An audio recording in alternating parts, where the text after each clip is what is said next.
Thank you, Secretary Jewell, for being here. Representative Lummis already brought up the coal moratorium, where you are even preventing the completion of pending lease applications. In that order, you note that there have been 2 previous moratoriums on coal lease sales that were in response to legislative action by Congress, the enactment of NEPA in 1970 and the fiscal year 1984 Interior Appropriations Act. But in your order, you do generally cite various existing statutes, but there has not been any specific legislation that would authorize a similar moratorium today. What is the specific legal justification for your order? We will provide a solicitor's opinion if that's helpful. We went through this in detail. We looked at the historic record. We looked at what had been done in the prior 2 times that there had been a review of the coal program under the Reagan administration and the Nixon administration, and applied the same tools that Congress had used on the pause. But without the direction from Congress in this well, case. we followed the lead of what Congress did last time, and believe that we're on legally solid ground. Which we didn't do this time. We're doing a pause on the program because it has not had a review in 30 years, sir. But Congress didn't ask for this.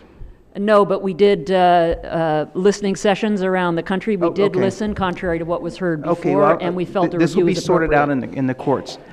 Changing subject, according to the Energy Information Administration, marketed natural gas production has increased by 35% from 2005 to 2013. Everyone knows it's increasing. But at the same time, EPA data shows that methane emissions have been decreasing.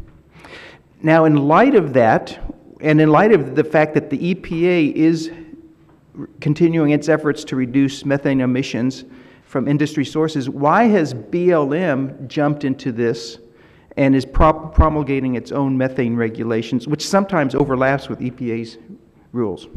The BLM oversees the oil and gas activity on federal and tribal lands only. It's a different authority than the EPA.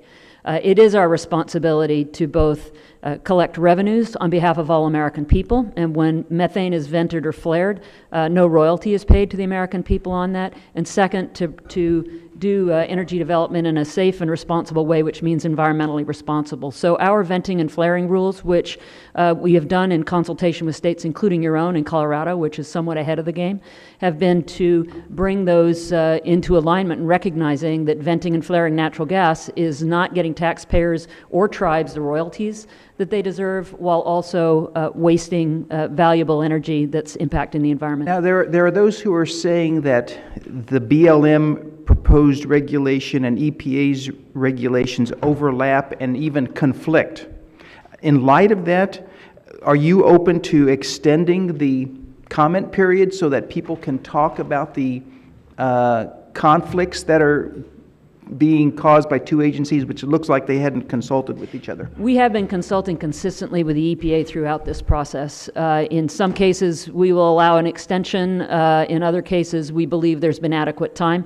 I'll have to look specifically at that one. We always entertain that, but we also, if comment periods have closed, do take comments, as people raise them throughout the process. So we are intending to keep the venting and flaring efforts on track and believe that there's been sufficient time to comment.